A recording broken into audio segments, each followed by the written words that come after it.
think, like everyone does with startups, you trawl the internet. Google is your best friend there. Initially went to Peaks and Plains because I'd had some workings with them before, and they gave us some funding for a project we'd originally done. And the guy was Pete Peeling I was dealing with there, and he said to come back if I wanted to move it further.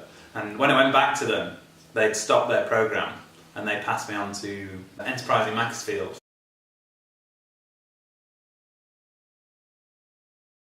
I had this big business plan written out to start forest school and run a forest school. And I went to meet my mentor, which was Mike Rance. And yeah, almost had the whole plan, had it all planned out, almost down to how much it'd cost, how much little things it'd cost. And luckily Mike said, to start from the beginning again. So look at it as if we've just started, we don't know what we're doing, and let's take that business plan and, go back and cut it down. We used a business model canvas, and that was really good because it allows you to see all the different elements and put them all together and see them all on one big sheet almost, so you can see how everything interlinks with each other rather than just having one big A4 sheet that runs on for meters that you can't really understand how the marketing might link to sales. We almost realised that my initial business plan, which when it was written in the original format made sense, when we put it into the canvas that we were using, it no longer worked, which was brilliant really, because if I'd started off with that, I would have been going down that line, investing lots of money into getting a forest, into hiring staff, kit and equipment, and eventually it would have just fallen through. But the fact that we'd use this business canvas means that I could see that on paper prior to ever having to invest money. So not only did it help, it stops me from losing money and wasting a lot of time.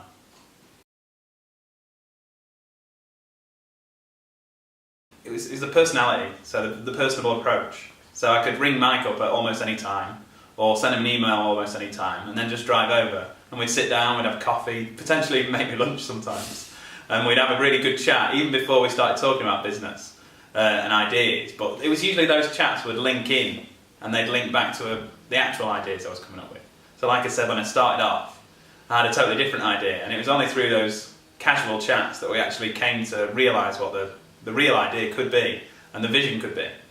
Whereas with the other company, I literally took a business plan in, written on an A4 piece of paper. We didn't do the canvassing, they just took the business plan off me, I left, they read through it, sent me an email saying, this needs changing, that needs changing, and that was pretty much it. There was almost like a spider web of networks. So if I was looking for funding, they could put me in touch with someone locally who could come over, or I could meet them in a coffee shop locally. We'd discuss different areas of funding, that potential. Again, marketing, they could put me in touch with a local person who could do marketing. Yeah, loads of things, even down to the business side of stuff, so the legal side of stuff even. So getting in touch with somebody who does accounting, somebody who's a solicitor who can deal with that kind of stuff. But the fact that you can just drive down the road and then they know somebody that you know, that instant connection is a lot stronger than phoning somebody that you don't have a clue they don't have a clue who you are. They say, oh yeah, turn up for 5-10 minutes, and you just kind of go in if you didn't know them, and they'd really kind of grill you, whereas the connections that they already had just made it a lot easier.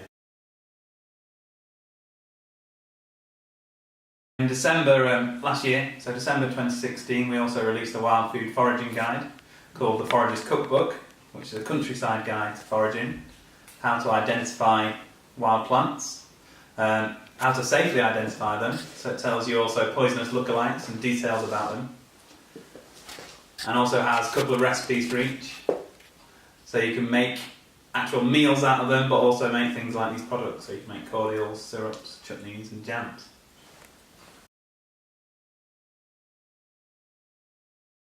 Well, starting with 2017, it's very busy.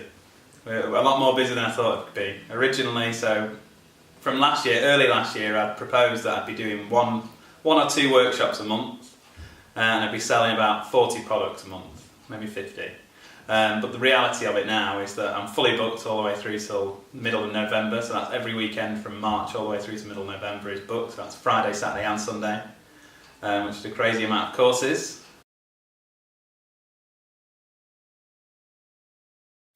I'd say it's worth getting in touch, even if you think your idea might be stupid, or if you think your idea is perfect and you've got it all down to a T. It's worth getting in touch with Enterprise in Macclesfield just to look over it So even just to get a second or third set of eyes on an idea can help you develop it. Even if it says, you know, the idea is not worth doing anymore and you're not happy with that, the fact that they've told you that can save you so much time and effort, and then you can pursue something that's, you know, more suited to what you want to do.